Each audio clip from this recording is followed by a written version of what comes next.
عبداللہ ابن حذیفہ ایک صحابی تھے، وہ جب رومیوں کی قید میں آئے، جب رومیوں کے قید میں تھے تو بادشاہ نے انہیں بلایا اور اس سے کہا کہ دیکھو تم نصرانی ہو جاؤ، نصرانیت قبول کرو، ایک تو میں تمہیں اپنے اقتدار میں شریک کروں گا، نمبر دو اپنی بیٹی کا نکاح تمہارے ساتھ کروں گا۔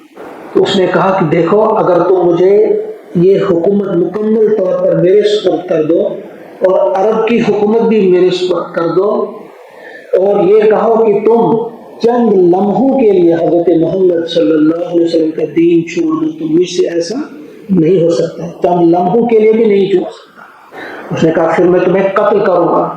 اس نے کہا آپ کے اختیار میں جو کر سکتے ہو کرو۔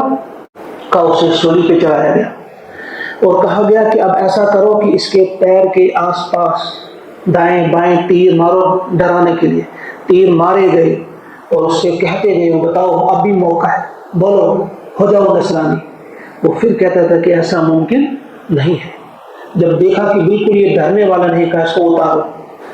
جب اس کو اتارا گیا تو ایک بہت بڑی تیل چلائی گئی جس میں تیل رکھا گیا، تیل کو بہت گرم کیا گیا اور اس کے سامنے ایک مسلمان قیدی کو لایا گیا، اس میں ڈال دیا گیا، جو اس میں ڈال دیا، اس کی ہڈیاں الگ، گوشت الگ، چند لمحوں میں ہو گیا۔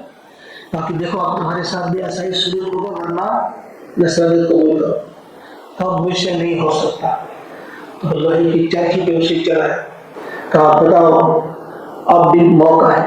اس وقت وہ روئے، جب وہ روئے تو ان کو پورا یقین ہو گیا کہ شاید ابھی ماننے والا ہے، کہ اس کو اتارو۔ کہا بتاؤ کیا کہتے ہو، کیوں رو رہے تھے؟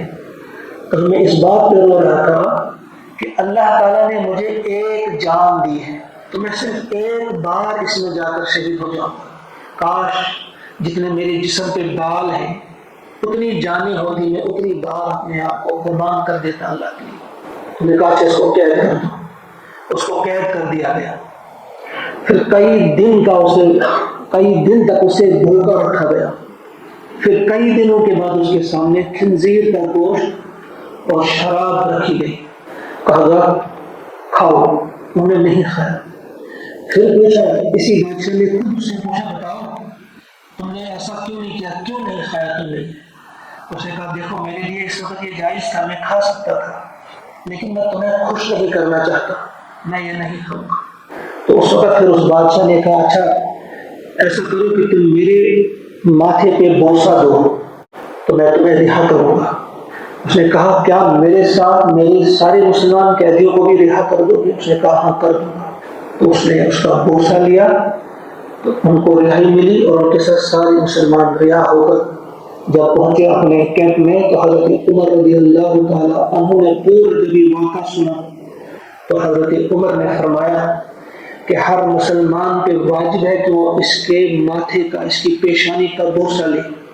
آغاز میں خود کرتا ہوں، سب سے پہلے خود اٹھے حضرت عمر تو حضرت عبداللہ ابن حذیفہ کی پیشانی کا بوسہ لیا، پھر تمام مسلمان اٹھے، انہوں نے بھی اس کی پیشانی کا بوسہ لیا۔ یہ عقیدہ جو ہے، عقیدے کی حفاظت، نظریے کی حفاظت جو ہے وہ کس قدر اہم ہے۔